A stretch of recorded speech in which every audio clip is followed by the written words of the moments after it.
Welcome to this special edition of the Fat Boy Show, and on this segment, I'm going to be reacting to a video posted by a lady whose name I can't quite recall at the moment. I'm very sorry. I'm subscribed to her. I follow her on YouTube. I enjoy her content. Well, she put out a video in which she was bashing the red pill ideology and red pillars in general, which I thought deserved a response. And so I'm here to offer my perspective on her opinion on red pillars and how she thinks in some way we are identical to feminists. I'm self-identifying as a red pill person. I do fully understand the scope of the conversation around the red pill and as it applies to gender dynamics, feminism, and cultural Marxism, and all that good stuff, right? So let me just dive right into her video, and I'll just be reacting to some of what she's saying. So here we go. Hello my dears, welcome back to another video. Today we're going to be talking about the red pill, and we're going to be talking about the parallels that I've noticed that they have with feminists. So within this video, I will be focusing a lot more on JustPearlyThings, not because I necessarily think she's like the worst or anything like that, it's just I've seen so much more of her content. Likely because as a Brit, her content interests me more because she's talking to people in London. So yeah, so she will work as my case study within this video. So the first thing I want to discuss between the two is the man versus woman rhetoric. Now, I think it's pretty obvious to many how this applies to feminists. Feminists have very much been going down the whole, the future is female, women can do everything that men can do except they can do it in heels. That kind of rhetoric has been going on within feminism for a very long time, and it's always created a very competitive type of atmosphere between men and women. Now, red pillars, as much as they criticize feminists, seem to have a very similar rhetoric. Now, I don't think there's anything wrong with acknowledging the differences between men and women, but I think the way that some red pillars and feminists choose to do it can be negative. For example, here is an article that was written by The Guardian where they were discussing that women are stronger than men. Now, the metric that they used to decide this was things like longevity in terms of who lives longer. They also looked at immunity, and they also looked at trauma. Women tend to live longer than men. Women also tend to have better immune systems than men, and women also tend to be better at handling trauma than men. And so based on these metrics, they decided that women are stronger. Now, you will see the red pillars doing the exact same thing. A 12-year-old boy will literally any of you all up at the table. I promise you.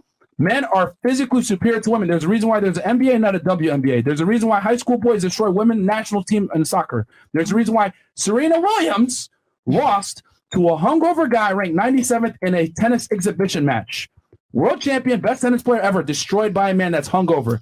You cannot compete with a man. Men are physically superior to women in every which way. Now, what you'll notice is that the metrics that they both decided to use in terms of who is physically superior or who is stronger are very different, because they'll both use the metrics which benefit them the most. And they will both use that as a justification as to why they think that their sex is the one that's superior. Well, I think the problem here is that for a lot of these kinds of conversations, you kind of have to have your terms well defined.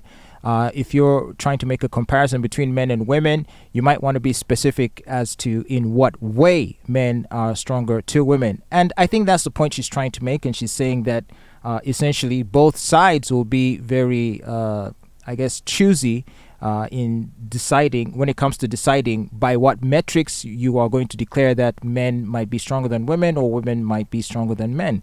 But then I don't see what the problem with that is, because in the context of when you look at the Fresh and Fit clip, he's very obviously speaking about physical strength in terms of how it manifests in the exertion of physical force in the realm of sports, in the example he gave in tennis.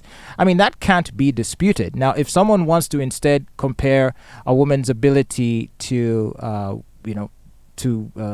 survive trauma or to deal with stress or to have a better immune system, I mean, that's fair. That's a fair point, and it is valid to say that women are stronger than men, if you want to use the word stronger, in that respect. Both things can be true, and I don't think either perspective specifically negates the other. So I don't understand why this would qualify as a quibble against red pillars, or how this makes them as toxic as feminists. Because our issues with feminists, as a person in the red pill, and I speak for myself only, Our issue with feminists isn't what opinions that they might have about men or what generalizations they might wish to make about men or comparisons. We don't really care what they think. If they wish to present things that are factually verifiable in ways that make women look better, let them do it. And if men want to make a similar point, but with respect to a particular sphere or a particular field of expertise, let them do that also. I don't see how this is a problem. Let's continue. Neither are superior because they are very different and complementary. The men versus women rhetoric is something that I've also noticed is often pushed on JustPearlyThings' podcast, where she will often say things like, men don't need women. Men need women, women need men. It's how human beings are designed. We're designed to complement each other. And I think I don't think men need women. You don't think so? Mm-mm. Why not? Because they would survive without us. We wouldn't survive without them. They run the infrastructure of society. They do all the hard jobs. If we disappeared tomorrow, if outside of reproduction, they would keep living. Single men are more likely to commit.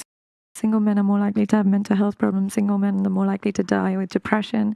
There is biological needs for men and women. They need each other. That's how we're designed. The majority of men haven't reproduced historically. As in, that haven't had kids? Mm-hmm. What do you mean like by... only 40% of men have reproduced historically. And they're the ones that have survived. So I know I said outside of reproduction. Yeah. So the whole point is I understand that men would prefer to have a partner, but the whole point is society would keep on going on if women disappeared tomorrow. It wouldn't be the same for I think men. Outside of reproduction, what does a man need a woman for? He doesn't, right? Because outside of reproduction, he doesn't need a woman. Therefore, men don't need women. Now, it doesn't take a whole lot of brain work to dismantle why that argument doesn't make any sense. Here's how... I think she's mischaracterizing the general point. I think one has to speak more concisely. And, if you want to say that, maybe Pearl didn't do a good job of speaking more precisely in conflating some issues or failing to provide necessary clarification, that's fair. But, when someone says men don't need women, it doesn't mean that women don't offer any use in the lives of a man. It's just saying, at least when it comes to basic survival, like outside of the need to reproduce and to propagate, but in terms of everyday existence, in the form of sustenance and in the form of warding off physical threats and finding solutions to problems, it is almost a given. I mean, it's indisputable that a man can survive without a woman, or men can survive without women. We can very easily organize ourselves into communities of farmers.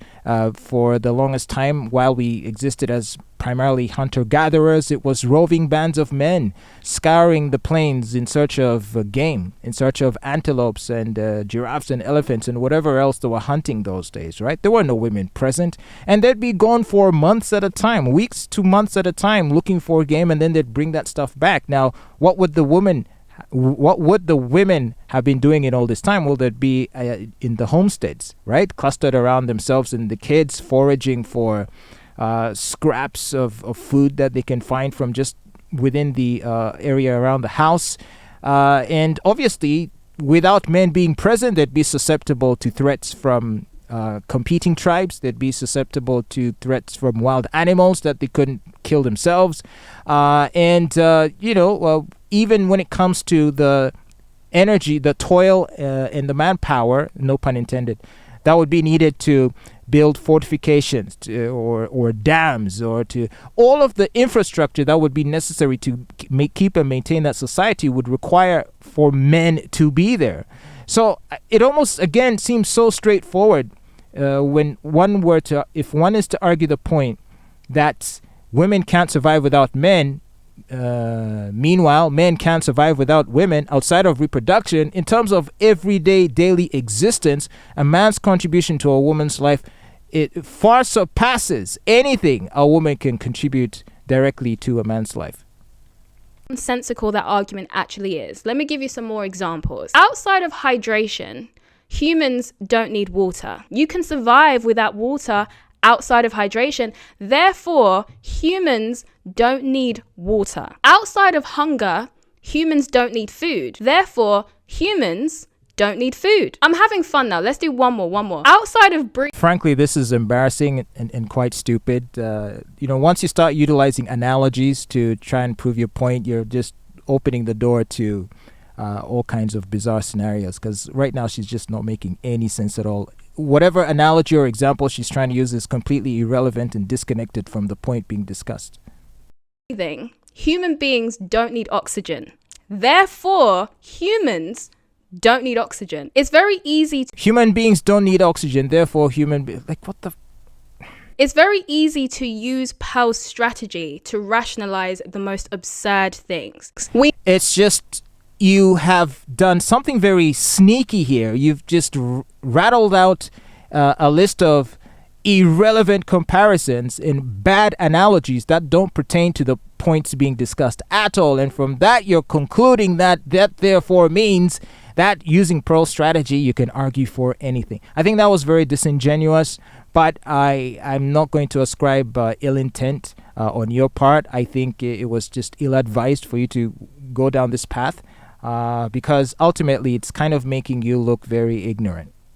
We know, obviously, that human beings need water. We know that human beings need food. We know that human beings need oxygen. But if you use Pearl's strategy, then you can justify why they don't. In the hypothetical world that she's created where men don't need women for reproduction, it makes perfect sense. But if you have to create a fake reality in order for your argument to make sense, that's usually the first indication that there's a flaw in your argument. No, it is not. As long as the scope of the discussion is quite clear, and which is why Pearl said outside of reproduction, because Pearl fully understands that reproduction is an essential part of the survival of the species. Generally speaking, maybe not to the individual man himself. If a man is unable to reproduce, it doesn't mean he's not going to be able to survive himself or to thrive. He obviously can, which is why Pearl mentioned how about only 40% of men were ever able to reproduce through the course of human history, whereas I'm not sure what the comparative number would be for women, but it's probably somewhere in the range of 80% and higher. So if the point that this lady here is trying to make is, if you're creating a fictitious scenario which already proves your point, then you can therefore prove anything. That is just redundant, it's disingenuous, and ultimately foolish. If someone defines the scope of the conversation and says, with respect to this particular issue, this is how I see a situation turning out, then what you're supposed to do is to argue within the bounds of those parameters that have been set. You can test the assumptions to see if they're valid, and if any inferences made from those initial assumptions, if they are still sound and can generate a sound conclusion. I mean, argue within the scope of the conversation. That is what it means to be rational. So I'm quite, I guess I'm sorry that it's inconvenient for you that reproduction was excluded from part of this conversation, and that is because it was irrelevant. Because a man can spend his whole life not even reproducing once, and that would have no bearing on his own personal ability to survive. And that is what is being discussed here. Can a man survive without a woman? Outside the realm of reproduction, which in this case is irrelevant to the question, which unfortunately you seem to not be able to understand. Because if it made sense, it should be able to apply in reality. So because we don't live in a world where men don't need women for reproduction, that does mean that there is something that men need women for. If a man wants to have a child, he does need a woman. But irrelevant. But if we're going to take it away from reproduction for a second, and we're going to go a bit deeper into Pearl's argument here, which is that society would continue to run just fine without women because women don't do infrastructure jobs. The problem with this is that I don't think Pearl is aware of the jobs that women dominate, such as healthcare. Just because women are not doing jobs in infrastructure does not mean that women are not doing vital jobs. I would argue that healthcare is pretty important, no? There are plenty of jobs that men do which are vital for society and are definitely needed in order. And I'm glad that healthcare was the one example you can come up with. I mean, because I'm guessing it would be hard for you to find any other useful examples. These nurturing roles, which women are famous for. And women primarily focus and have focused on their nurturing talents, not because men are incapable of doing the same, but just out of convenience and efficiency of how you will deploy resources, human resources within a community or a homestead. See, if I'm going to be the one hunting and defending the tribe and building the houses and the roads and all of it, seeing as you are weaker than me, how about you be the one that sits around and tends to the kids and tends to the elderly? It's not because I, the man who is engaged in construction, building, hunting, that I'm incapable of doing nurturing, that I can't look after a child, which many men can, or I can't look after an elderly person, or I can't provide healthcare, which many men do. It doesn't, do you understand? It doesn't mean that a man is incapable of doing those things. It's just he opts to not do those things and instead invites women to fulfill those obligations and to, and to contribute to society in that way. So when it comes to the things that the men are actually doing and where men specialize in, such as the construction, such as defending society, such as building the infrastructure, these are things that women generally can't do or aren't as adept at doing. Okay, and so if you removed women from the picture and said, okay, now that women are gone, for healthcare, what are we going to do? Does it mean everyone's just going to die? No, it means that men will have to, some men within that society or community will have to be tasked to perform those roles in the absence of women. And they will still be able to perform those roles in about the same way, or if not even better, if you're to ask me. I mean, you know how they like to say the best chefs in the world are men, right? Is it because, and yet typically in a domestic situation or in a household, typically it'll be the females cooking, the mothers, right? Doesn't mean daddy can't cook. It's just in terms of the economy of human resources and time, the human resources are better deployed in a way that makes the man spend most of his time outside the household and engaging in activities that best maximizes natural talents, which are his strength. Whereas for a woman, her talents can be put to use in the way of performing nurturing tasks. Not because a man can't do it, it just makes more sense to have her be the one to do it because she's not going to be out there doing the things that are dangerous. For society to function. There are also jobs in society that women dominate that are also essential for society to function. When these infrastructure workers have an accident at their job and they need to go and be cared for, who's going to be doing that then? In order for these men to go out... Are you going to claim that men can't provide healthcare? That they're incapable? First of all, there are such things as male nurses if we must go down that path. But just in terms of providing first aid, providing care, I mean, how many war movies have you seen? How many historical dramas would you have to see from World War I, World War II? All of the medics on the front line. I didn't see women there in the trenches. In France in World War I didn't see the female nurses in Okinawa as they were storming Iwo Jima. I didn't see that happening. I saw male medics and male doctors that were putting themselves in the line of fire in order to provide health care to their brethren who were being machine gunned by enemy soldiers. So what is it? What is this healthcare you think that somehow men won't be able to provide for themselves in the absence of women? I don't understand. These men to go out and work and do what they have to do, who's going to be looking after their children in daycare? When these men become very, very old and are no longer able to take care of themselves and have to be put in a home, who's going to be looking after them in said home? And again, it's not because men are incapable of performing these roles. It's just that we say, hey, women, how about you be the ones that do this? And as it turns out, you seem to enjoy performing those nurturing functions. It comes more natural to you and is more in line with your own natural instincts. So perhaps you will be happier in that capacity, and this is why women have naturally thrived in these environments. Again, it is not because men are incapable. Whereas when it comes to the areas where men dominate, the fact is, first of all, a lot of women are incapable of performing those roles, working in oil rigs, in construction, building roads, infrastructure, war, defense. So this comparison doesn't even make sense, unfortunately. Here here again, we find another parallel between feminists and red pillars. In the same way that feminists completely ignore the importance that men have in society and the important roles that men fulfill within society that help society to keep running and functioning, red pillars also do the same but in reverse. They completely ignore the work that women do in society and the roles that women play in keeping society functioning. Men and women... Well, I think this is quite... I don't even know why she's bringing this up.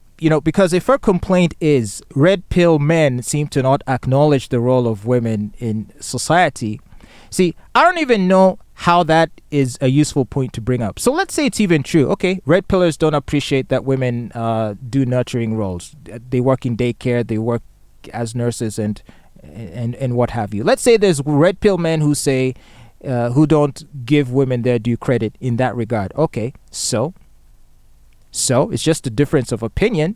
And if they're wrong, they're wrong. And if you feel you're right, you're right. End of story. The problem with feminism versus red pill isn't so much that they hold particular views, but it is the question of whose views are able to sway policy decisions, whose views are able to influence policy decisions. And so for the feminists who will preach that men are evil, that men are useless, as a red pill person myself, I'm happy to have them sing that song all day. I don't care. I only care when their rhetoric starts to influence public policy. And perhaps that is the fundamental difference between feminists and red pill.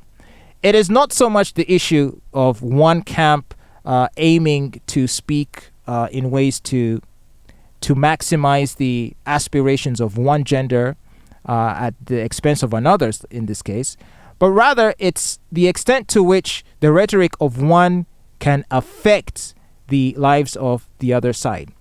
So if a red pillar thinks women can't be boxers and fighters and engineers, well, so what? All you have to do is to prove the opposite. And there are some women who have defied the stereotypes and have gone on to thrive in some of those areas. Admittedly, there are exceptions, but they have done so. All right. But when you've got feminists preaching a rape culture or advocating for harassment laws in workplaces and all these false allegations, right? No-fault divorce, men being stripped of their assets, being denied access to their children upon divorce. I mean, these are actual injustices and violations of rights that are meted out on men arising from the kind of rhetoric that feminists spew. I challenge this lady to point to a single legislation or single law that has been brought about by the rhetoric of people that she might say are on the red pill. Not liking their opinions is really irrelevant to the question, and I think that's the fundamental point that needs to be brought up. Women have very different interests, and this is what makes us very complementary. Our differences in interests are actually very, very beneficial to keeping society balanced, because it wouldn't be good if everybody wanted to do infrastructure, because then all the care-based services would have no one doing them. And it also wouldn't be good if everyone was interested in the care-based services, because then no one would be doing the infrastructure work. Now, one of the things that Pearl regularly argues on her channel is that women don't want to do hard jobs, or that women don't want to do messy jobs. And I'm not going to lie to you, I'll be honest, there was a time when I used to agree with this statement until I thought about it a little bit harder. Both men and women do very physically challenging jobs, and both men and women do very messy jobs. They just do different types. The amount of women who have damaged their backs from years of working in care because of the amount of times they had to lift people who were significantly heavier than them, that is a regular occurrence for a lot of care workers. All right, I don't know what this lady's been smoking, but in any medical establishment, hospital, daycare, elder care facility, there will almost always be male workers there to do the heavy lifting. So if you are a healthcare provider or a caregiver in an old people's home or something like that, and maybe one of your patients is a bit big, guess what she does? She brings in one or two male orderlies, or just laborers or janitors, and they will help lift the heavy things around the hospital, or the heavy people in this case. What, some frail little nurse is going to lift a 100 kilogram patient off of the hospital bed onto the gurney? That'll never happen. They'll usually call the guys, and there will always be guys that are out and about. It's not as though if you go to a hospital that, even though it might be dominated by women, that there aren't guys there just hanging around or doing some of the more menial work, the manual work. And it is usually those men that will be called upon to do the heavy lifting, even in the case of patients. So this example of women breaking their backs to carry heavy patients, that one's just, I don't buy it. Absolutely.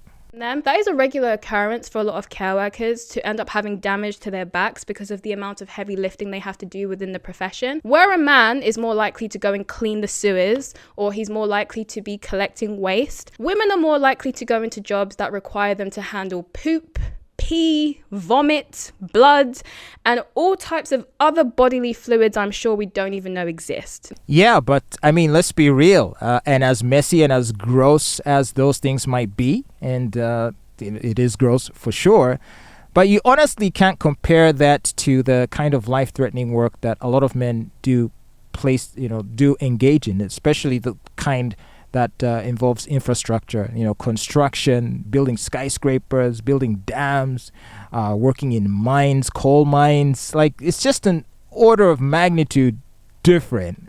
Yeah, it's icky and gross that there's blood spilling over, or you've got to wipe feces off of an old person's diaper. But nonetheless, to compare the two things, it's just, for you to even have to go there, it's such a weak argument. What are you doing? The amount of disgusting things that my friends have seen from working in healthcare is definitely not for those with a weak stomach. Oh my gosh, therefore women are just as strong as men because they look at disgusting things. Men do physically challenging jobs and they also do messy jobs. But women also do physically challenging jobs and messy jobs. They just do different types. Unfortunately, this argument didn't really fly, and she didn't do well here. Now let's get into the parallels between the red pill and feminists when it comes to how they talk about marriage. Red pillers talk so negatively about marriage and discourage men from getting married because hell yeah, they feel as though men are going to be taken advantage of, men are going to be used and abused by the courts and the divorce laws and the family court system. Yeah. So the courts favor women in general. And so from a girl's point of view, I want to get married. Of course I want to get married. But if I was a guy, I would have a really hard time with it. And you could say it's the type of woman, but 50% of marriages end in divorce. Women leave the majority of the time. I don't think it's the type of woman. I think it's that they're paying women to leave. And I think 60% succeed as well. When you have a contract that someone's paid to leave, more people are going to do it. And you could argue that it's the quality of the woman, but if it's a 50% chance she can take your kids and take half, if I was a guy, I would have a hard time with it. So I'm curious what makes you guys want to go through with that. So let's get into divorce stats. Now, I won't dive too deeply into this because I do actually want to do a deep dive on marriage and divorce because I do think there are quite a lot of misconceptions on social media. Whether people decide to get married or not, that's absolutely fine. But I think decisions should be based on facts, not misconceptions. Most of my audience are British and American, so let's look at those locations. So according to Harbour Family Law UK, divorce rates are currently at 42%. I got slightly varying results for the US, but they're estimated to be around 40 to 50%. Many people think that divorce rates are currently at an all-time high and increasing, but this is actually false, as divorce rates are currently decreasing in both the UK and the US. The UK and the US had a slight increase in divorce in 2021, but it wasn't necessarily because there were more marriage breakdowns in 2021. It was more so they were playing catch up and filing for divorces that they weren't able to file for in 2019 and 2020 due to the fact that courts and other services were closed because of lockdown. Now, there are multiple contributing factors for why divorce rates are declining, and although divorce rates are declining, this isn't necessarily completely a good thing. It's complicated. I'll explain in more detail when I do my deep dive on marriage. These concerns and these issues are not ungrounded. There's a lot of legitimate reasons as to why men feel this way, and I do think that we should address them. I don't think that the answer is to just completely turn away from marriage altogether. Marriage works perfectly fine in other parts of the world. The places where it fails the most is in the West. Which other parts of the world? I'm from Uganda, and marriage is failing in a lot of cases. I mean, it's not as though there aren't some successful marriages, and I guess it also invites the question, what qualifies as a successful marriage? Just because people stay married, I don't think it automatically means the marriage was a success per se. They could be married but miserable, married but separated. Here in Uganda, a lot of married couples stay married and not live together thereafter because the divorce process is quite arduous. There's a lot of difficulty in even obtaining a divorce, and so some couples just sort of stay in a state of marriage but no longer living together, or living independent lives, each with their own lovers that they are intimate with and so forth. So I don't even know if it can successfully be argued that to simply be looking at statistics pertaining to how many marriages are sustained or how many end up in divorce doesn't really paint a good picture of what the quality of those marriages are. That's number one. But number two, perhaps the most important thing, as a person in the red pill, for me, my main issue is it's how beneficial is it? It's aside from the question of how risky it is, what about the question of what it adds, how it benefits a man in the modern age, which is an argument that increasingly is a difficult one to make. Like outside from any spiritual considerations, like maybe your religion requires it, or maybe some cultural considerations, or familial, maybe it's an expectation by society. But outside of that, the practical utility of marriage is something that is increasingly difficult to argue for, because it's just not as beneficial as it may have been. For a lot of men, they don't want to be in a situation where you're constantly arguing with a woman who isn't allowing you to live your life, first of all. For in most cases, women aren't really domesticated. You're essentially going to be glorified housemates. Both of you leaving the house early in the morning, reaching home late in the evening, 7 or 8 p.m. And here in this part of the world, in Africa, most middle-class homes have housemaids. See, we're not encumbered with minimum wage laws that would make domestic workers very expensive. We usually just go to our villages, our rural homes, and find people there that may want to come and do some work in our homes. They're very cheap. So almost every middle-class household in Uganda has a maid, at least one. It can sometimes be even more. So you've got these maids that are doing the work of running the household, the laundry, the washing, the cleaning, the cooking, and in many cases even the feeding of the children, right? So seeing as a lot of the work that previously would have been the wife's work within the household, that this work is being outsourced now to third parties, to maids and house helps, a man who wants to enjoy those same benefits need not get married. He needs to simply employ a maid, and he will be able to have a warm meal every day, a clean house, washed and ironed clothes, and all of that stuff. So what ends up happening is, when you are looking at the risks that come with marriage, the high divorce rates as they are, because 40 to 50% is already high enough. There's a joke about how would you jump off a plane with a parachute that they told you had a 40 to 50% chance of failure? Most people would say no. So let's not act as though 40% is low. It's still a high chance of failure, and considering the penalty that comes with that failure, it almost seems foolhardy to jump into it.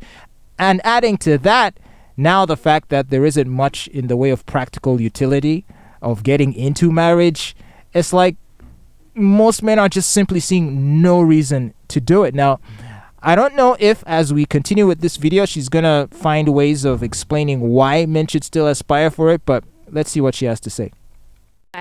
And the answer to that is because it's not because marriage is the problem, it's because the culture and our laws are the problem. And so if we can fix those two issues, then we can encourage couples to stay together for longer, which will ultimately be better for society because it's better for children. But the negative rhetoric that a lot of red pillars have about marriage is very, very similar to the negative rhetoric that feminists have about marriage. And it doesn't matter. It doesn't matter. Feminists can spend all day singing about how marriage is oppression and marriage is slavery. They're free to not get married. They're free to not get married. The problem becomes when they use their voice to advocate for laws, and will typically succeed in getting such laws passed, in which men are heavily penalized when a marriage collapses. And let's not even get into the question of why these marriages will collapse, the sexless natures of these marriages that might prompt some men to stray, which then becomes a cause of divorce. and then he's heavily penalized after. To say that the red pillars and feminists are equal in their criticism of marriage, I just think it's a moot point. If feminists wish to not get married, they're free not to. And if men are saying they don't want to get married, each can have their own reasons for not wanting to be married. This lady in this video, her job is to sell the idea of marriage. We're not at a place where it can be argued as a default for society. It has to be argued. Incentives have to be provided to compel a person to want to get into it. And so far, we haven't heard a single thing. Okay, well, we have. She mentioned that it's good for society and good for children. These are rather broad points. Perhaps the children one is more specific. And there indeed is a good argument as to why marriage might be necessary for the proper raising of children. But the problem is, even that being the case, considering that at least 50% of the marriages, should you even endeavor to try it, will end in failure, how would it even help the argument that you should get married because it helps children if it's going to have a 50% failure rate already? And on top of that, all of the other disadvantages that have been discussed and are yet to be discussed. And on top of that, the fact that marriage has no practical benefits worth pointing out, it just makes the point of, do it for the children, as a fair of a point it isn't enough to tip the scale to where a man can say, okay, so therefore I will do it in light of that one point you have raised. There are too many other mitigating factors that would render the decision to be a very difficult one for most men to make. In the same way that some red pillars talk very negatively about marriage and encourage men not to get married because they're going to be taken advantage of and they're going to be abused and used by the system, feminists also argue similar kind of rhetoric, but in regards to women. I want to talk to you today about how women suffer under the current system. The thing that strikes me about marriage is that it doesn't do what it says on the tin. Everybody who's been talking tonight has been talking about love and fidelity and support and how everybody's got the right feelings and blah, blah, blah. 42% of our marriages will end in divorce. Is there more happiness at the marriage end before there is misery and hardship at the divorce end? I don't know, but it seems to me that a system that can be relied upon to fail nearly half of the time is a pretty rotten system. And the curious thing is, of course, that in the marriage ceremony, we make vows till death do us part that we don't mean. The vows are bull. I mean, half of those marriages almost will end in divorce, and some very quickly. We've talked about marriage as a way of supporting children. Are we joking? Are we joking? We absolutely cannot get child support. We can chase people for everything else. They can chase you for a parking fine. They can chase you for unpaid council tax, but they can't get the non-resident parent, who is nearly always male. Isn't it curious? There is such a heterosexual cast to the whole ceremony. We might say the family is no longer patriarchal. Please. Of course it is. Of course. We understand we have 2 women a week killed by their partner. Were they married or unmarried? Who cares? Basically, the system is the same. The system is a hammer and anvil system, and women are caught up in that system. There are many feminists who view marriage as basically being an enslavement contract. They view marriage as a way for men to control and abuse women. So ultimately, both sides have very negative views about marriage, and they kind of have the same kind of reasons as to why they dislike marriage. And first of all, a broken clock, right, can be right twice a day. So it's not as though just because a feminist might say something that a red pillar might agree with and echo, that therefore it means that the facts being stated are wrong. If they are facts, it doesn't matter if it's Adolf Hitler saying those facts or Mao Zedong saying those facts or Stalin or the Pope. Facts are facts. So if a feminist says it and a red pillar says it, the question is it a fact or is it not a fact? Now, as to the extent to which marriage ends up being oppressive towards women, we've heard that rhetoric. So like I mentioned before, first of all, if that's how a woman feels about marriage, she has the option to not get married. And if she chooses to not, then that's fine. And yet, what we find is a very interesting scenario. Essentially, women tend to not walk the walk. They talk the talk, but they don't walk the walk. For all of the things they will say that are oppressive about marriage, who between the genders is the most fervent advocate for marriage? Ask any man. He need only be in a relationship with a woman for anywhere from 2 to 3 months, and already the woman wants to know, how serious is it? Does he have intentions of marriage?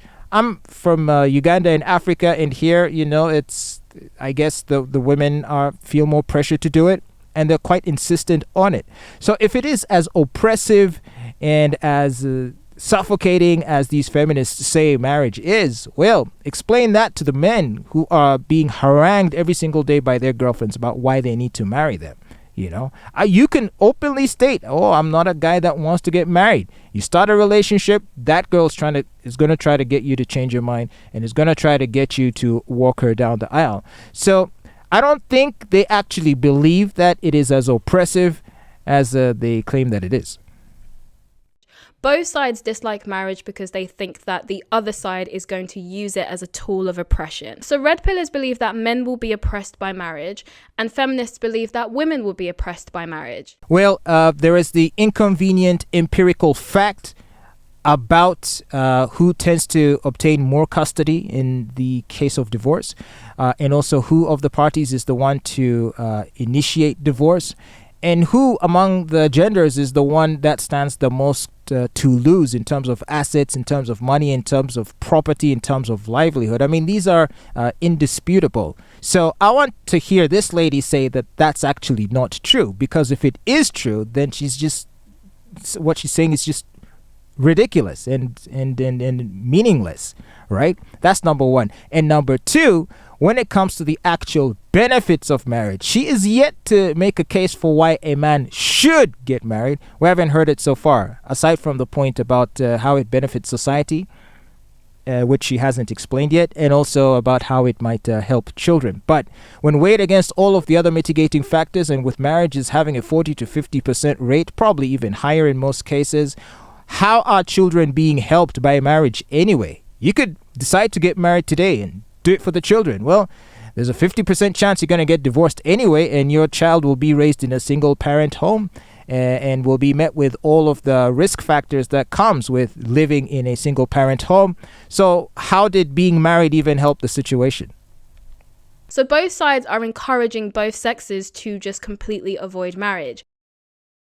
I don't know that that's true, though, because a lot of people that would even call themselves feminists, and maybe here is, I will just speak anecdotally. I can't claim to have any data to this effect, but most women essentially do want relationships. They will espouse the feminist talking points, but they all want to get married. They all want to date guys who make more money than them, and they want to live a good life. So, for all their talk about how marriage is oppressive, they sure seem to want to get married a lot. Whereas with members of the red pill, there's at least a bit more consistency there. When they say, marriage doesn't add value or it is too risky, they typically mean it. And thus we are seeing fewer and fewer and fewer men wanting to get married, and also wanting to even get into serious relationships. I don't know if I can. There is a study that I'd like to reference. I don't know the specifics of it, but something to the effect of there are more men who are single now than there are single women, as in sexually involved, I should say. So men seem to be stepping out, opting out of dating, courtship, marriage, whereas women are more eager to be steeped in it. And a lot of times they are either wittingly or unwittingly part of a harem of the alpha males, or the chads as they are known, who are either good looking, have status, or have wealth. It could be that unbeknownst to them, they are on a rotation with other girls, but it's still the case that they like to pursue these sorts of relationships and other arrangements. So some have compared JustPearlyThings to the late Kevin Samuels. Now, I personally think that is a mistake. Now, there might be a few similarities. For example, it seems as though Pearl has stolen Kevin Samuels' grammatically incorrect phrase, don't overtalk me. See? But I'm not going for somebody who's so no, okay, you don't overtalk me. Rather than saying don't talk over me, she says don't overtalk me, which was something that Kevin Samuels used to say a lot. And I can only assume she got it from Kevin Samuels because no one else says don't overtalk me. Everyone says don't talk over me. But aside from that, that's kind of petty. Moving on. Aside from that, I don't get the same energy from JustPearlyThings that I got from Kevin Samuels. When it comes to Kevin Samuels, I know a lot of people disliked Kevin Samuels, and there are some things about him that you can criticize, and that's absolutely fine. When you watch his content in full, not just the clips that go viral online, you do get a very strong sense that Kevin overall wanted to try and bridge the gap between Black American men and Black American women. Look, I need to really say this. I take no particular pride or pleasure in doing shows like this because I know it triggers certain Black women. I know they do. I know some of them get pissed. I've heard women on YouTube saying things that they don't watch the show end to end. And I'm not going to, and that's not going to change anything because there are far more women and far women who are listening. And who are the recipients? The women who listen end to end and are saying, well, you've changed my life. You've helped me look at this way or that way. Those women are benefiting. And guarantee when those women come into contact with men doing something, they all benefit. We're better off working with each other, trying to understand one another. You know, none of us are perfect. Certainly not me. I got a lot of problems. It's like anybody else. We all got issues. But it's like Ice Cube, when the brother steps up to do something, support. Find ways to support. Can you interact with them? Just in a peaceful, civil way. If you never get married and never have kids, can you have a higher quality of life? Can you just be happy? Can you stop walking through life with your hands up ready to fight the reflection of you, the opposite sex reflection of you? I don't walk through life looking at Black women as though they're my enemy. And I would hope that for the Black women who this applies, you stop walking through life assuming that Black men are somebody to challenge, somebody to overcome, to struggle against. We don't need that. I know that a lot of the popular rhetoric about Kevin Samuels was that he was just always trying to crap on Black women and that he was always trying to put them down. And the reason why this has happened is because he spoke about a lot of the issues that were very specific to Black women. For example, the fact that a lot of Black women tend to be overweight, which is not an opinion, that is a statistical fact, that Black women in countries like the US and the UK are the most overweight demographic. He also used to touch on the fact that a lot of Black women are having children out of wedlock. Again, this is a fact. In the US, something like 70% of Black women have children outside of marriage. And so one of the things that Kevin often pushed on his channel was the promotion of marriage, because he believed that more people should be getting married. And he also tried to encourage families to stay together. So would you rather have had no siblings? Me? Mm-hmm. No, I love my siblings. Then thank you. Then let's cut the crap. Life is about people and family. Life is about family. When something happens in your life, you want family. You want people who share your bloodline, your family culture. You want, when you're old and no longer to be a little cute girl doing her hair like this, you want somebody to say mama, nene, something and so forth. Life is about family. And one of the worst things that's happened to so many Black women is you guys are just not making families, cut off from the very essence of being a woman, which is to nurture and move the culture forward. For whatever reason, good, bad, or indifferent. But trying to get our women to become what every other group has, women who want to be mothers and pass things forward. I'm not trying to say what happened. I'm saying life happens to us all. Right. But the point of having all this stuff or doing all these things is family, people. And for these reasons, I don't really think there's a lot of similarity between Pearl and Kevin Samuels, because based on the stuff that I've heard Pearl say, it sounds as though she very much discourages her audience from getting married. Now, this for me personally is one of my biggest issues with Pearl's content, is the way she talks about marriage. The reason why I have an issue with it is because I think it's quite evident to many people that most of Pearl's audience is black people in the US, black people in the UK. Now, these are demographics that already have problems with broken homes. This is one of the contributing factors to a lot of our other issues that we have. And so whether or not Pearl realizes it or not, I don't think she's doing it intentionally. I don't think she would do something like this intentionally. But the rhetoric that she pushes about marriage is, in my opinion, a big problem. We know that statistically, children who come from single parent homes have much worse outcomes than kids who come from two parent homes. According to the Marriage Foundation, cohabiting parents are 4 times more likely to split up than married couples. And researchers found that 1/5 of couples who cohabit account for 1/2 of all family breakdowns. Couples are 4 times more likely to split up and cause a family breakdown if they're not married. Then that would imply that marriage does actually play a role in keeping families together. So when you have an audience of predominantly black viewers who already have high numbers of broken homes, because in our UK Commission's race report, it revealed that 63% of Caribbean descent households are fatherless and 43% of African descent households are fatherless. And when your audience is predominantly black, a demographic with the highest rate of broken homes, and you speak negatively about the very thing that would help them to prevent broken homes, I do take issue with that. Well, and whose problem is that? Again, unless what Pearl is saying are lies, unless what Pearl is saying isn't true, then she absolutely should be honest about her views and how she presents these facts. Because, I mean, if this lady right here, if her concerns are that, well, if Pearl presents the facts as they are, it's going to further discourage black families from forming, or it's going to further discourage black men from getting married to black women. Hence, this will lead to the breakdown of more black families. Hence, this will lead to even more social dysfunction and children with the worse outcomes in life.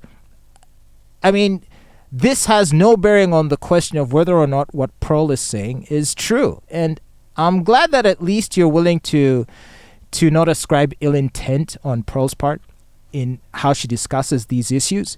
The better conversation to have would be, in light of the fact that marriage comes with so many risks and so few benefits that might incentivize men to get married, while at the same time putting many black families at risk of either not forming or breaking up, what can we do about the situation? Saying to Pearl that she shouldn't speak the facts that she speaks, or to the members of the Red Pill to not share their experiences with relationships or with marriage, is not going to help the problem in any way. If anything, the conversations that they're encouraging is helping everyone lay all the cards on the table, and it invites us to now consider all of our options, right? There's this big new movement now. It's called Passport Bros, which, as I understand it, I used to think Passport Bros is just any Western man hopping on a plane and going to a third world country to find a more compliant, obedient wife.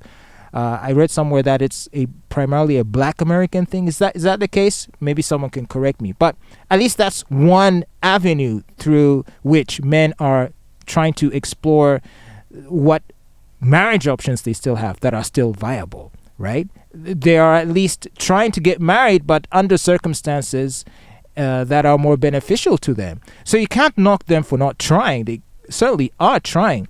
But the question is, what are the women in question doing? What is society doing to help men, to incentivize them to continue to want to be married?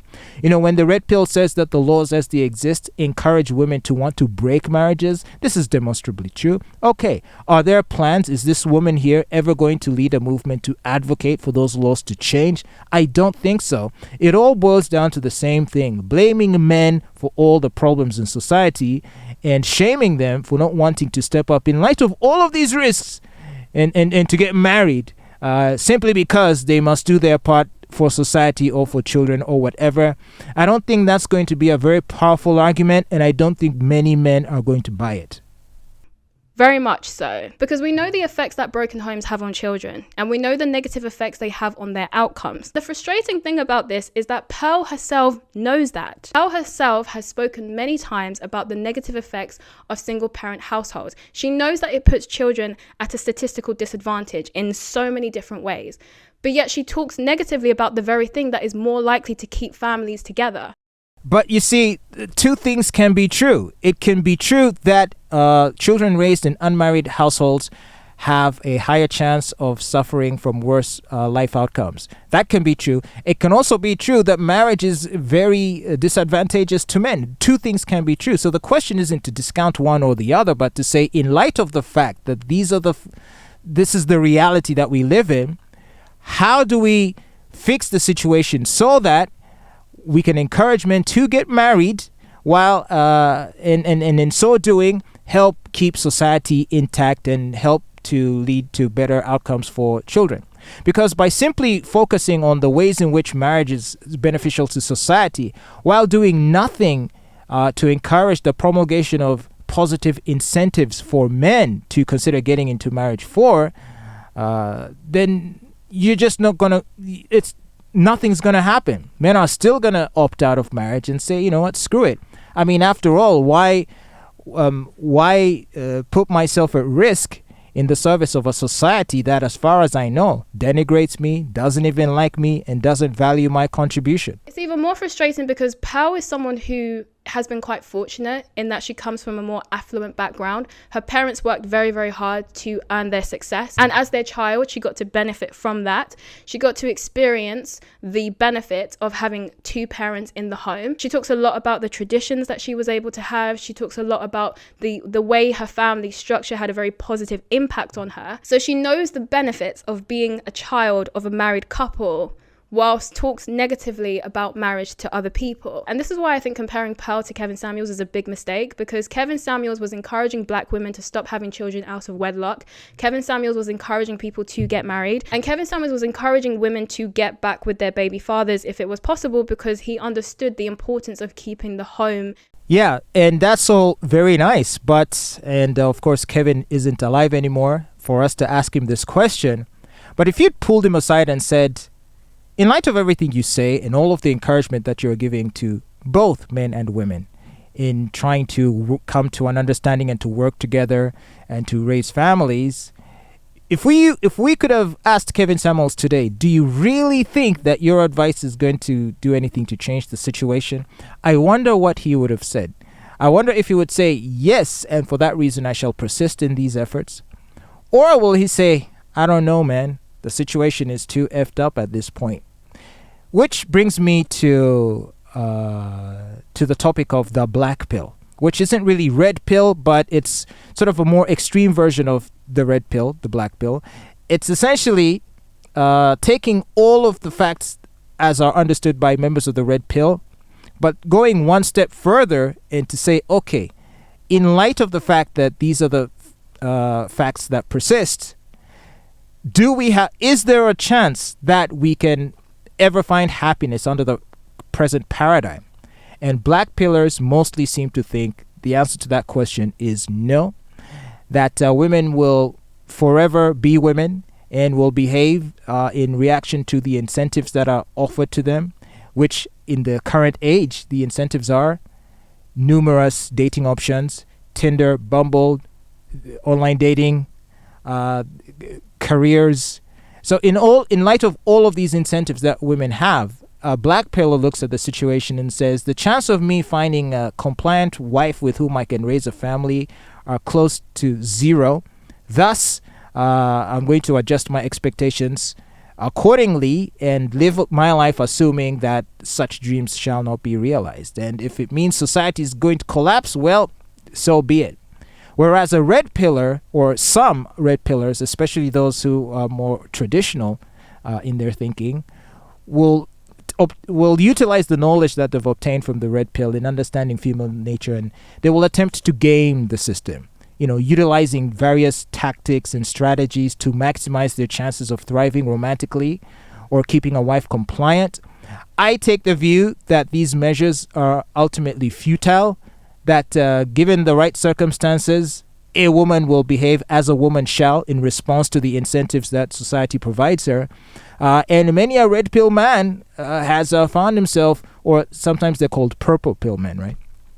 But, I mean, has found themselves, on the wrong end of the divorce court, losing their assets, losing their property, and suffering all of the negative consequences that marriage typically entails. And keeping families together. Another notable difference between Kevin and Pao is that from what I've seen of Pao, she seems to be only interested in holding women accountable. I've yet to actually see her hold men accountable for anything. Whereas at least with Kevin... Yeah, and that is... Let me let her finish. At least with Kevin, although most of the videos that went viral were of him being critical towards women, there is also evidence that he had the exact same energy for men, because there are also videos of him doing the exact same thing to men, but of course those videos didn't go as viral, so many people don't even know about them. Are you living an interesting life? I mean, you're 34 working in the warehouse. What are you doing that's interesting? I mean, I like to work out. Okay. I mean, I like to go out, places and visit places and stuff. Okay, what are you doing that's interesting? See, I didn't have none of that when I was a kid, man. I didn't go to my proms and nothing like that. And at 34 years old, that's your responsibility to address. It's nobody's concern but your own. No one cares what you did not have. That's your problem. That's it. I didn't have a father. That's my problem. Everybody got something. How tall are you? I'm only 5'5". Just turned. What kind of shape are you in? I'm overweight. Working on it right now. Okay. You got two struggles already. You can't be short and fat. Yeah. 2 strikes. You got to pick a struggle. How much? About how much do you make a year? 40,000. And how old are you? Almost 40. So you're underemployed too. Why would the female of the species want to take your genes and put them into the next generation? Correct. Short, I mean, you're fat, underemployed, and unambitious. Should males like that in the animal world be able to mate? No. Doesn't this not vindicate Pearl's point about how not that many men were successful in reproducing? And it boils down to the fact that women are selective in their mate preferences. They do want a man of a particular physical build, a particular level of status, wealth, and success. So that is not in dispute, though. And what the red pill does is to disseminate this information. The black pill takes it a step further, and they'll say, well, if you don't qualify in the looks department, it further destroys your chances, probably irreparably. Okay, so we can at least agree that when it comes to the red pill community, and maybe I'll touch on Pearl later on, but with respect to the red pill community, we do fully understand that there is such a thing as hypergamy. We like to use terms like bigger, better deal. We like to use terms like monkey branching. We are fully aware that a woman will swing from us to another man or to another branch that strikes her as being of higher value than us with respect to status, wealth, or looks, or any other variable. So it's not lost on us that if either we fall short of a woman's expectations, that we shall lose the woman. The challenge is that because there will always be a man that's better than us, and that society presents incentives for women to want to continuously exit relationships and marriages from men in favor of greater happiness with men that I guess bring more to the table. It means that if you are a man that is really trying his best, you sort of have to, you're forced to ask yourself a question. If I put myself in a formal relationship with a woman today, and here I am doing my best, all right? We can look at this 2 ways. Let's say I'm a guy that's not doing much with his life. Okay, it just mostly means that reality will reward me accordingly. I simply will not get girls and won't get the kind of women I want to date. And that's that. But let's say I am a man of means, or at least I'm doing enough to render myself sufficiently attractive to attract a certain caliber of women. Okay. Do you marry that woman? Do you enter into a formal, legally binding agreement with that woman in light of the fact that since there will always be men that have more to offer than you, and that there are laws in place that would incentivize a woman to exit the marriage from you, chances are very high that if you entered into a relationship with that sort of a woman, she will leave and go for the bigger, better deal. So I don't see how pointing to Pearl, let's say, and saying that, maybe Pearl doesn't hold men fully accountable. I would argue that the reason for that is men generally hold themselves accountable. We hold ourselves accountable. I used to be a very overweight guy. This is called the Fat Boy Show, and that's because my name is Fat Boy, and it's a name that was given to me by friends when I became severely overweight. I was obese for much of my adult life. It is only in the last couple of years that I got into shape. But the entire time I was under no illusion that, I looked overweight and that I was overweight. And if I may have struggled to attract particular types of women, I would have never deluded myself into believing that the problem is the women. It's that I would have fully acknowledged that my appearance would have played a role in that, and my financial position at that point, or my level of status. Now, as it turns out, and again, I bring up the fact that I'm in Uganda. In Uganda, women like fat dudes. I had more success in relationships, or at least I should say I had more dating options back when I was overweight. Because when you're overweight and you're a man in Uganda, women think you have money, and so they want to date you. As compared to now, where, for my age, I'm 47 years old, I'll soon be 48, and now I'm leaning more towards the slender side. Women look at me and they think there's something wrong. Now they think I'm poor, I'm broke. What, you can't afford food? So, to just go back to the point that, and maybe that's irrelevant, but I sort of just want to emphasize that the reason why for red pill content there isn't so much discussion of accountability for men is that, unlike for women, reality holds us accountable.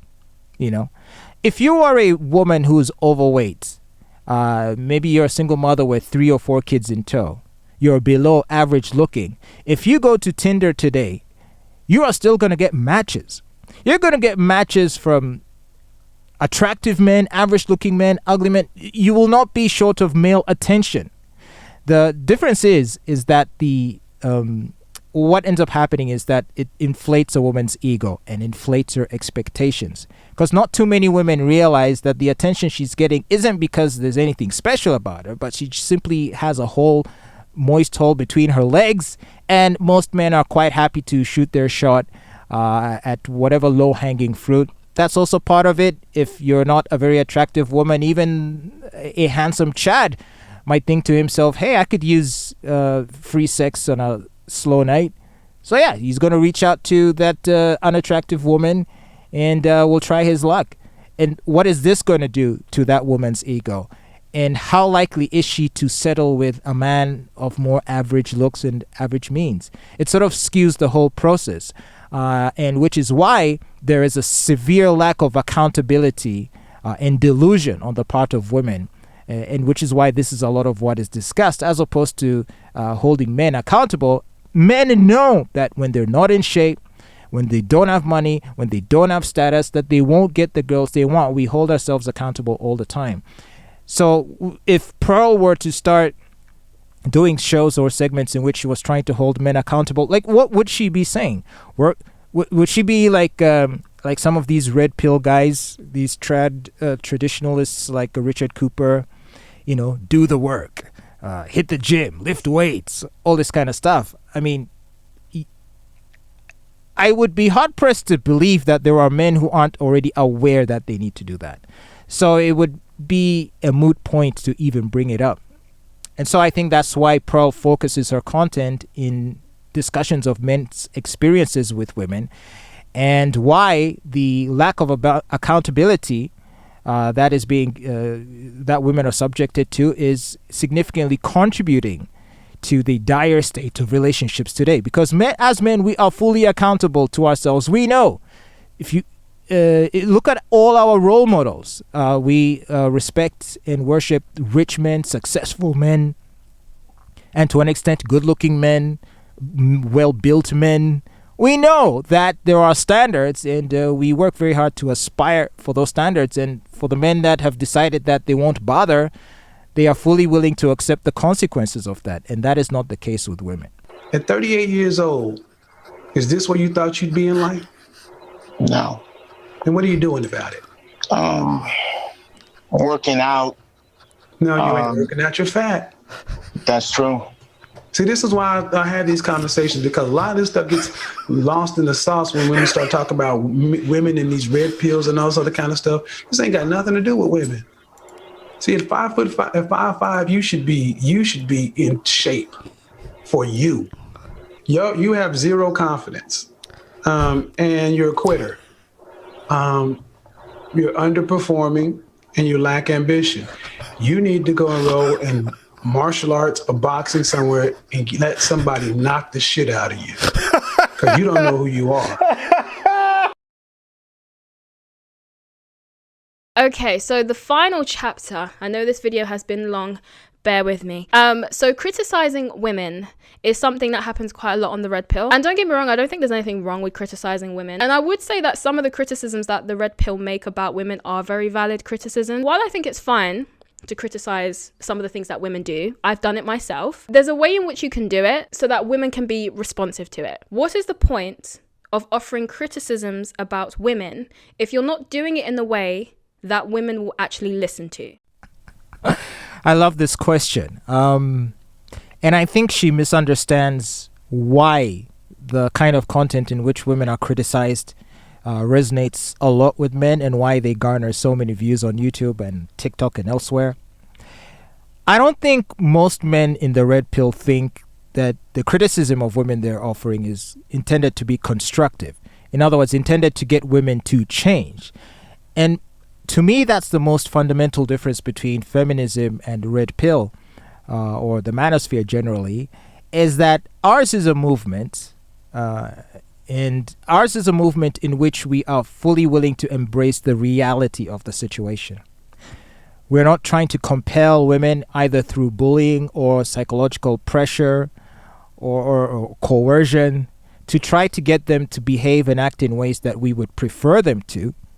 All we do is to discuss, or as you would say, critique women as a way of educating men about the potential risk factors that are out there for those who choose to date seriously or to get married.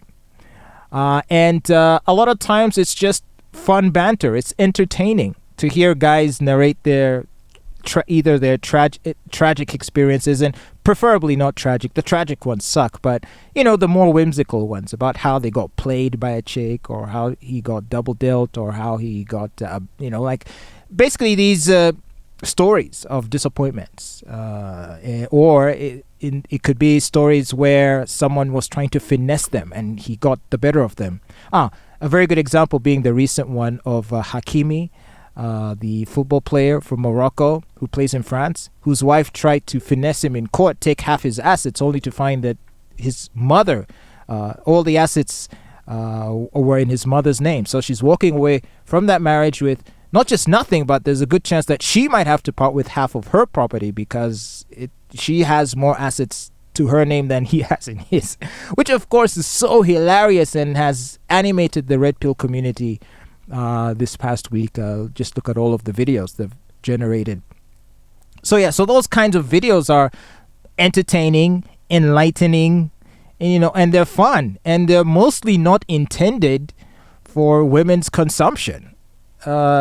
And maybe I'll take this opportunity to speak for myself. I would never, and on this channel, there are several videos in which I'm having arguments with my female co-hosts about issues of dating, right?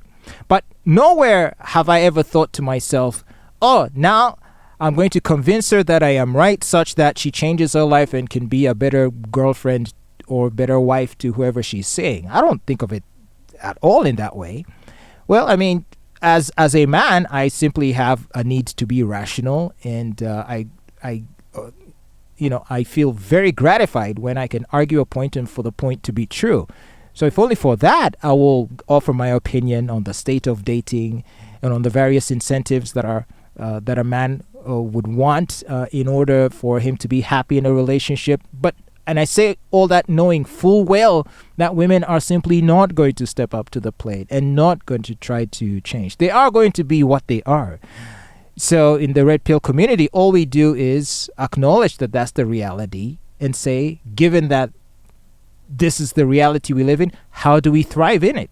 So some men live the life of pickup artistry, just, or maybe they spin plates, or they build harems of women on rotation. Or some might try to get married while, having a good understanding of the risks and using various strategies to mitigate against those risks. So all of the criticism of women they do on their channels and on the internet isn't intended to influence women's behavior. We are under no illusion that women are going to change. They are slaves to their emotions, and they are simply going to continue to act in their best interests. And of course, if you're new to the red pill, you will experience a bout of red pill rage in which you will feel angry at how unfair this seems. You will feel angry that you're not getting the kind of understanding from women that you think as men that we deserve. But once you get past that and you sort of just accept them for what they are and understand that they will do what women do, you kind of just recalibrate your life, readjust your priorities, and operate in a way that maximizes your happiness. So this criticism isn't really intended for men. It is intended to educate us as men.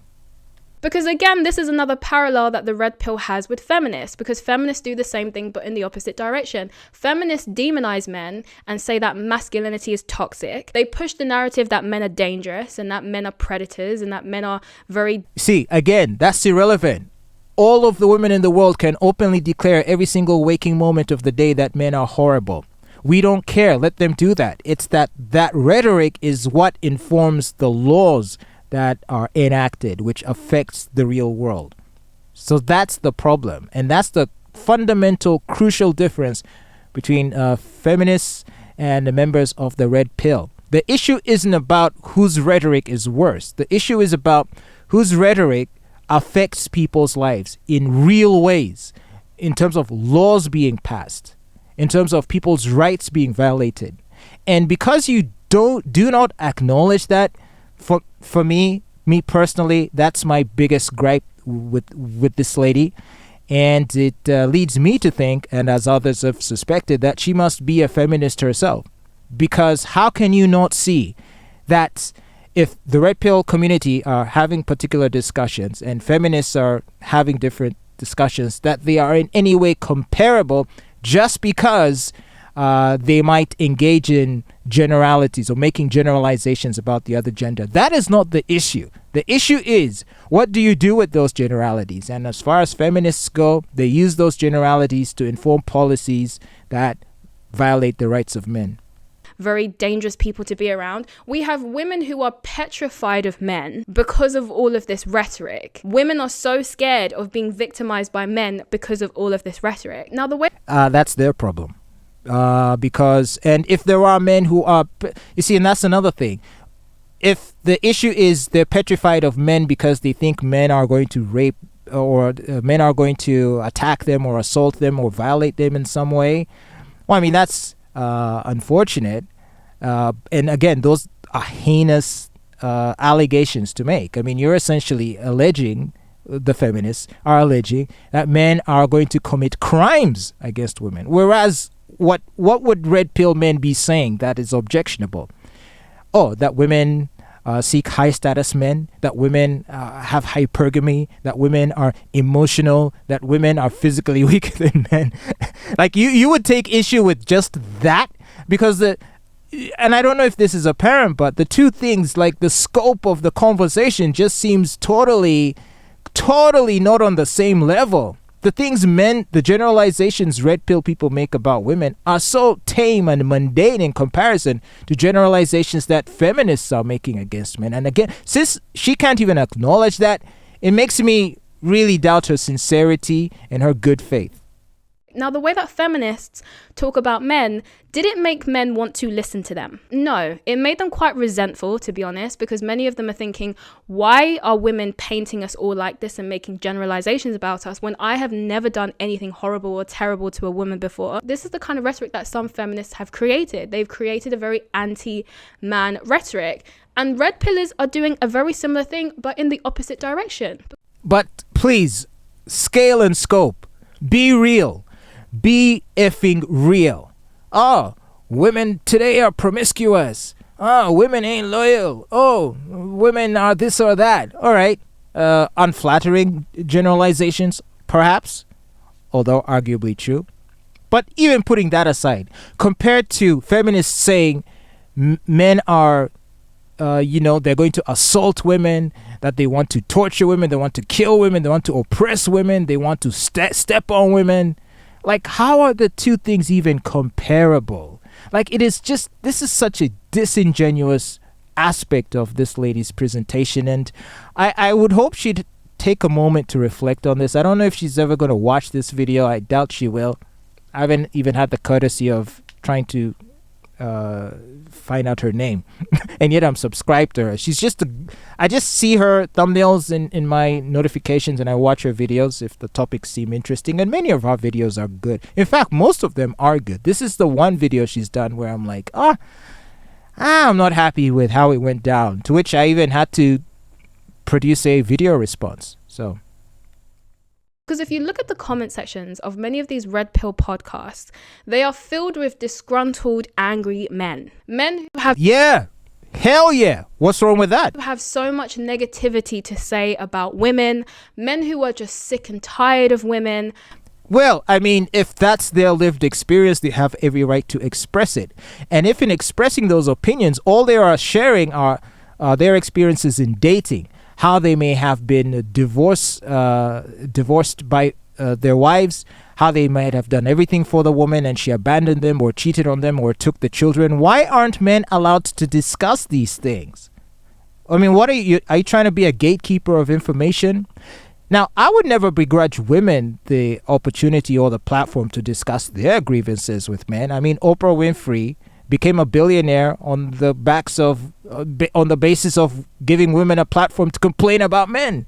And women are free to discuss their grievances, and that's considered normal, whereas men are not. And this is the problem. And that is why, if you want to call this a backlash, it's what's happening. Men are finally feeling like they can vent. And so they are finding these spaces in these communities where they can honestly express their opinions. And can I tell you something? When I watch a lot of red pill content, I find most of the pearls of wisdom in the comments, where a content producer might say this, that, and the other, but it's in the comments where a man is narrating his story or sharing his experience. And yes, there will be comments also that are fairly unkind and are a bit harsh, but you see, that's all just part of conversation, and I think it's very good, and men should indeed continue to converse. Now, if I go to a video of a feminist, and a feminist is maybe saying unfair things about ladies, or rather about men, I wouldn't begrudge them that right. Let them do it. Who cares? Men who want nothing to do with women. They don't want to date. They don't want to get married. They don't want to have families. You've got situations like the MAGTOW, or whatever it's called, men going their own way. MAGTOW. Which is basically a subgroup within the Manosphere where men have just decided they want nothing to do with women altogether. So you've got the feminist. You see, you don't even do your homework. MGTOWs, and I am a MGTOW. MGTOW just means man going his own way, which means you essentially live life on your terms. It doesn't mean you don't date. You can date. It doesn't mean you don't have sex. You're not a monk. You're not an incel. You're essentially living life on your terms, and leaving the door open to anyone to join you on your journey on your terms, and that you're not beholden to them and their ambitions or them and their agenda. Your life, your agenda. That's what MGTOW is all about. And there are some MGTOWs that choose to not date. There are others who choose to date in some limited capacity. There are some that might even enter into longer term relationships. But underlying all of it is self-actualization, independence, and putting your agenda first before anyone else's. That's what a MGTOW is. So if you meet a man that simply wants to have nothing to do with women, I mean, first of all, it's his right to do that. If he doesn't want to date or be married, he's free to not do that. Or if he wishes to engage the services of a sex worker, he can do that. Or if he wants a girlfriend, he can do that also. All of that is MGTOW. who have made women want nothing to do with men. And then you've got the Manosphere that have made men want to have nothing to do with women. It's all looking great, isn't it? This is fine. All right, her laughing at the end was quite cute. She has a very charming laugh, I must say. They're unfolding currently. Another similarity that the red pillars have to feminists is their insistence on blaming everything on the opposite sex. Some feminists will argue that men are responsible for everything that's bad in society, and some red pillars will argue that women are responsible for every bad thing that happens in society. Citation needed. Now, I have so much more that I want to say. However, I think this video has been going on for too long. So maybe in the future, I'll make a video discussing the positives and the negatives of the Manosphere, in my opinion. In your opinion, like men should care. We don't. And this is a space for men. And there's some people that argue that it should be an exclusionary space where women need not apply. And I'm actually okay with that because there are things about a man's experience that, you know, this lady here will never understand.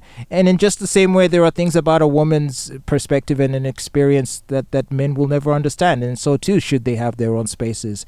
And so the Manosphere is that it is primarily a space for men. Now, Pearl, who has featured in this video quite significantly, has become an overnight sensation in the Manosphere. What I do like about Pearl is that she, how shall I say, knows her place, if I can put it that way. She understands that it's a male space, and she doesn't seem to assert herself as too much of an expert or a leader in this community. She just sees herself as a facilitator of conversations, and in that respect, I can appreciate what she's doing. And in instances where she offers her own opinion, I mean, she's free to do that.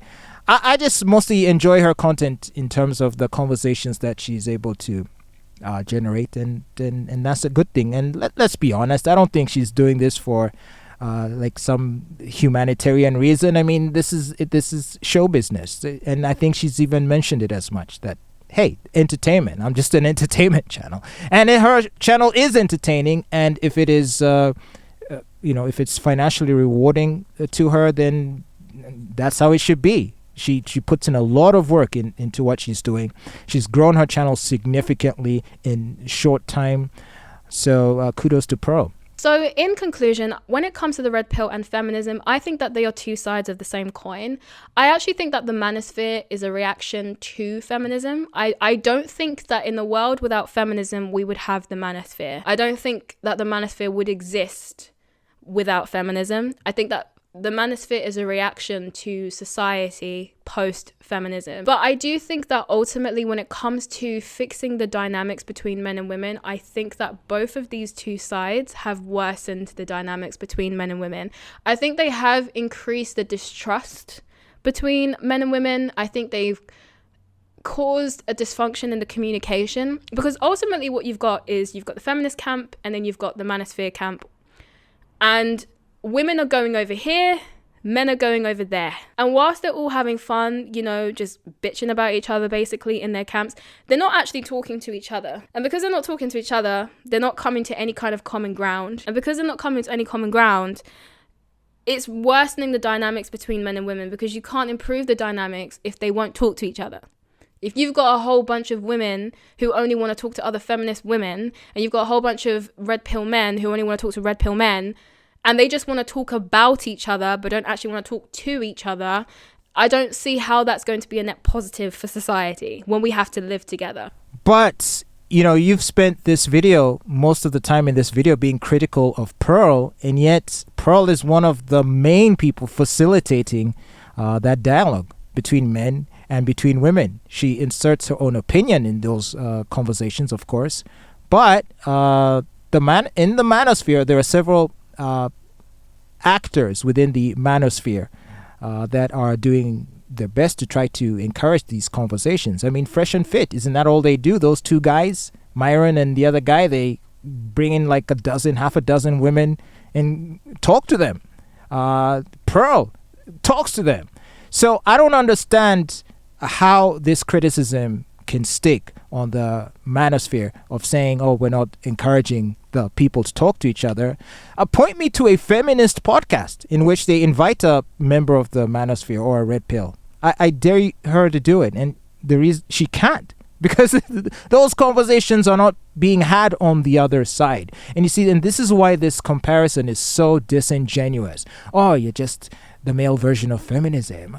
Oh, you're just spewing the same rhetoric. Both sides of the same, different sides of the same coin. I mean, how more disingenuous can you get?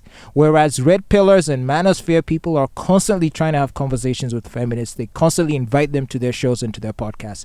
Whereas you can't point me to a single feminist podcaster or YouTuber of note who will ever host a panel featuring red pill people and anti-feminists to join them in conversation. You will simply not do that. And the fact that it is not even acknowledged just makes this presentation seem very suspect, in my opinion. I think it's good to have spaces for men to vent their frustrations and to talk about their male-specific issues. I also think it's good to have spaces for women to vent their frustrations and to talk about their female-specific issues. But I think that the way it's currently happening is not healthy. And I don't think the way it's currently being done is productive. And I don't think that it's helpful for us to view each other as enemies and as people we need to be fighting with, as opposed to viewing each other as complementary and as yin and yang that need to be working together. Because ultimately, for our societies to be healthy and for them to work, we do need each other. We both fill very important roles within society.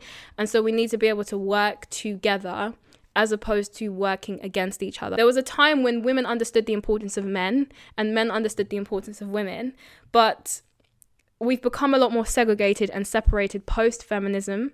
And I'm not saying it's entirely because of feminism, but I do think feminism did play a role in that. And I do think that the manosphere was birthed from the results of what happened with feminism, and they also kind of accelerated that division between the sexes. So I think that right now we do have a fractured society when it comes to male and female dynamics, and I do think that we should be working to fix those, because it's not looking too good right now. We've got a whole bunch of women who want nothing to do with men, got a whole bunch of men who want nothing to do with women. Is that really true, though? A whole bunch of women that want nothing to do with men. I honestly, there are so many assumptions this lady makes in this video that makes me wonder what's going on here. Because many feminists, I dare say most feminists, want to be in romantic relationships. Many prominent feminists are, that is, the ones who are not like lesbians, which I know that a lot of the women in leadership roles in feminism, they tend to be lesbians. But for those who are not, a lot of them do tend to be married. Hillary Clinton is married to one of the most, let's not go there. But you know what I'm saying? It's like a lot of feminists are quite happy to date, and they want to date. They will simply be, or at least they will discuss the kinds of men they may want to date and might try to date men of that ilk, male feminists, male liberals, leftists, that sort of thing. They're constantly in relationships, many even going as far as to get married. So, yes, they will complain about the patriarchy, the male gaze, but many prominent feminist activists, writers in major publications, all are married or are dating. So, whereas for MGTOWs, the ones that are prominent and the ones that speak out a lot, for them, they tend to be more against marriages or even long-term relationships. I just feel like her comparisons are just so, they just don't make sense. They just don't add up. So I don't know if she was just speaking out of her own misperceptions, or this is just her being emotional about it. Is she just skimming the surface and seeing what someone here is saying, seeing what someone there is saying, and forming opinions on that basis without fully researching it? Because that's what it feels, and which is why you will notice she rarely ever gave examples when trying to make points about her observations, aside from pulling out videos from Pearl and from Kevin Samuels and saying they said this and they said that, but where she's arguing about the manosphere general, like there was never really even a sampling of comments that would point us to or help us have a better understanding of what exactly people are saying. So perhaps if she's to do a follow-up to this video or even a response to mine, which yeah, I wish, I would hope that she delves more deeply into that. Otherwise, I think she still has a lot of work cut out for her. Got a whole bunch of men who want nothing to do with women. And I guess this is fine if you want humanity to just end. But anyways, that is the end. And, you know, isn't it convenient for someone like her who she hasn't stated it, but seems to be posturing as a person in the middle, a centrist, if you will. These people have been doing nothing this whole time. And so if feminism spawned a counter-reaction in the form of MGTOW or Manosphere or Red Pill, then what centrists are supposed to do is to simply step aside, because all of this happened under their watch.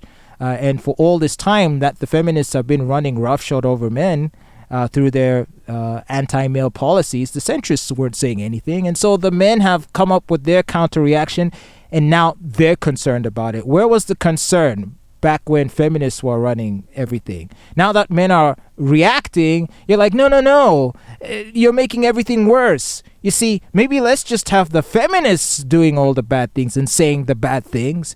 Now, if you guys also start saying bad things, then you make things bad for everyone. So how about you guys tone it down and be quiet, and then we can just go back to having the feminists carrying the conversations and running roughshod over society as we sit here as centrists and do and say nothing as we did for the last 50 years. Yeah.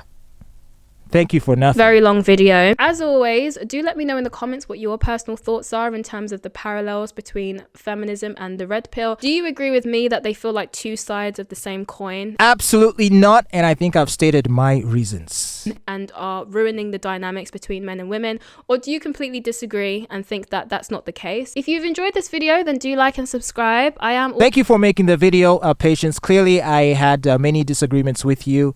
And I hope you won't take offense to some of the points that I made. I do hope that in responding to you will be doing so respectfully, and that you might help to further the conversation. Perhaps you will have the opportunity to speak to Pearl, maybe appear on her podcast. I think that would be great. And knowing Pearl, she might even reach out to you to have you join her in a podcast, and I think that'll be awesome. I am also on other socials, and I make music if you'd like to check me out. Links to those will be in my description box. Thank you very, very much. Would love to check out her music. For giving me your time today, and I will see you. In all fairness, she is a bit of a sweetheart, and I hope I didn't come across as too harsh. In my next video. All right, and that wraps up my response to Patience Xina's attacks on the red pill. Her comparing us to feminists didn't seem warranted, and this is the first time I've ever made a video response, and it was fun to do, and who knows, I might do more of it. And if you haven't already, please subscribe to the RX Radio channel. My name is Fatboy. I'll catch you on the next one. Take care.